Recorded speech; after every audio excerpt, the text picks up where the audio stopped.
Then Microsoft asked me to update my current password. So I have to enter my current password and then the new password.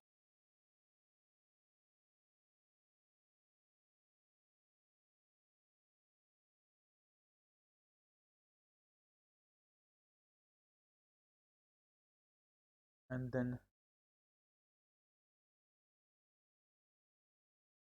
sign in. So it will ask you to prove your security and use the multi-factor authentication. For now, I will skip it for now and then click on now.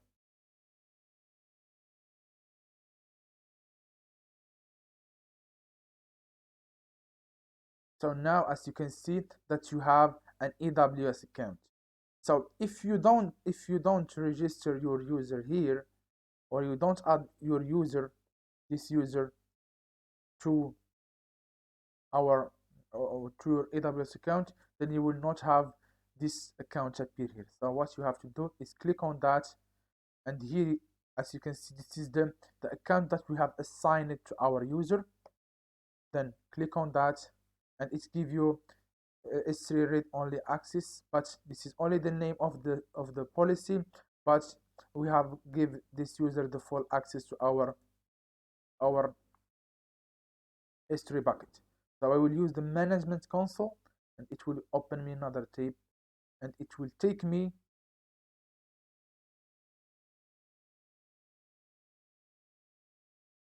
to my AWS account.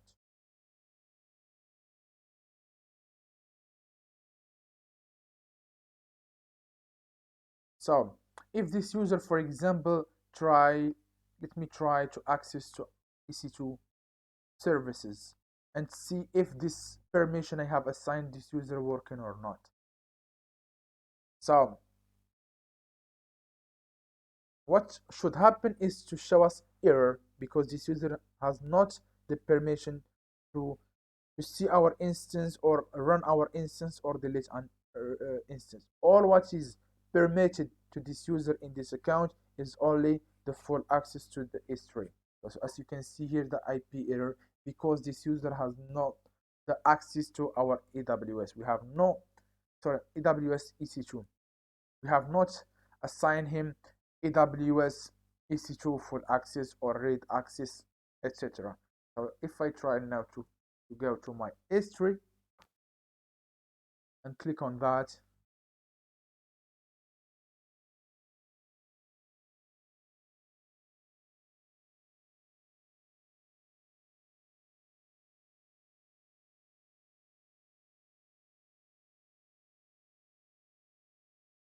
I will scroll down here, and now I have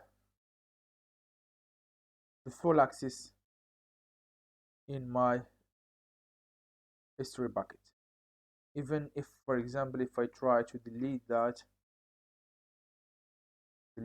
bucket,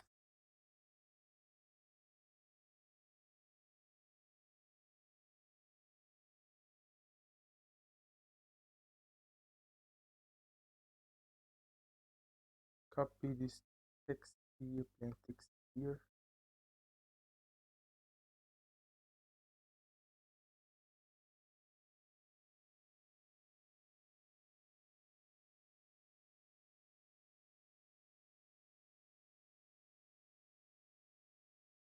Now if I try to delete it,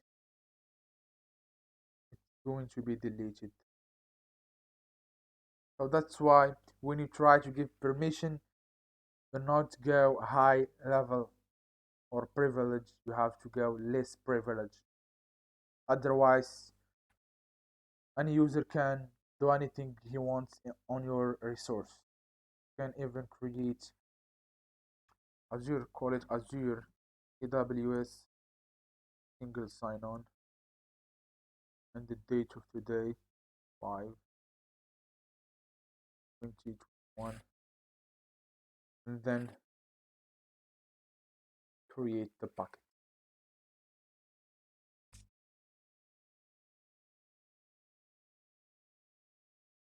So the user can create, delete, or even modify. So now we'll jump to another topic, is how to use that when you are dealing with synchronizing user to the AWS account without a single sign-on.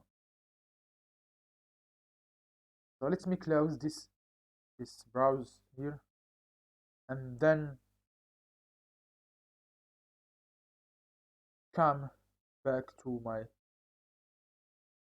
Azure directory, default directory, and then create another enterprise application. So I will create a new application, and then I will scroll down here and choose a single account access. I will click on create,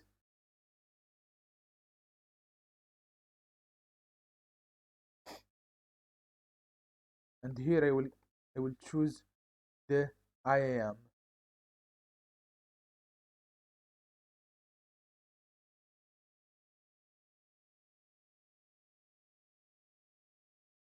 So I will set up the single sign-on. I will choose SAML.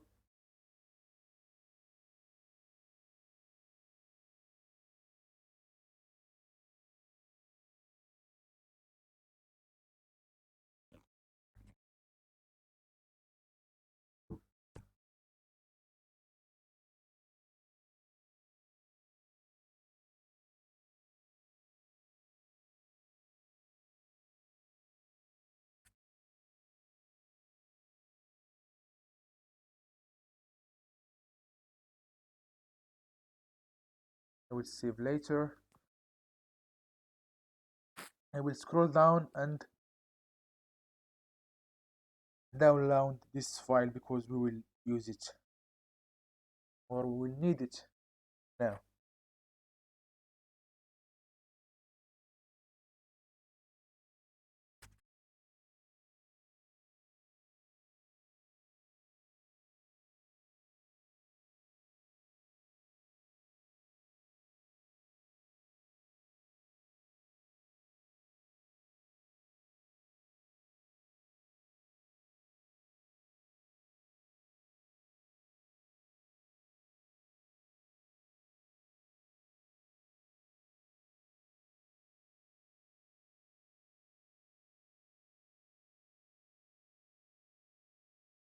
So I will pause the video until the file is downloaded on my host.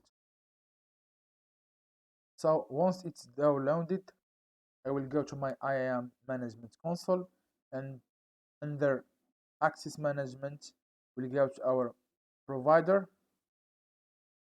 Let me delete one, and then add provider.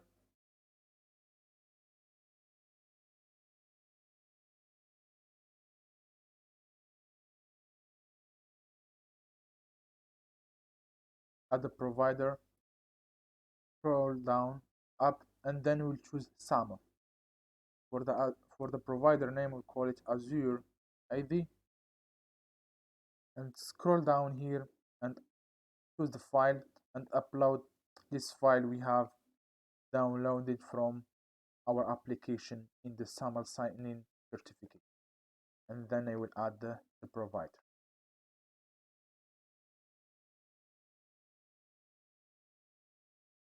So the next step we have to do is to create a role for our identity provider. So this role will contain a set of permissions, and we call it policies.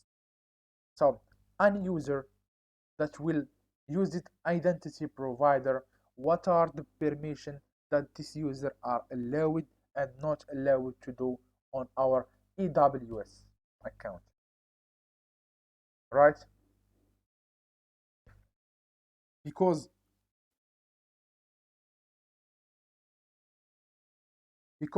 I have created this identity provider on this account, then this user that I will provide them with this identity provider, then they will able to access only to this account.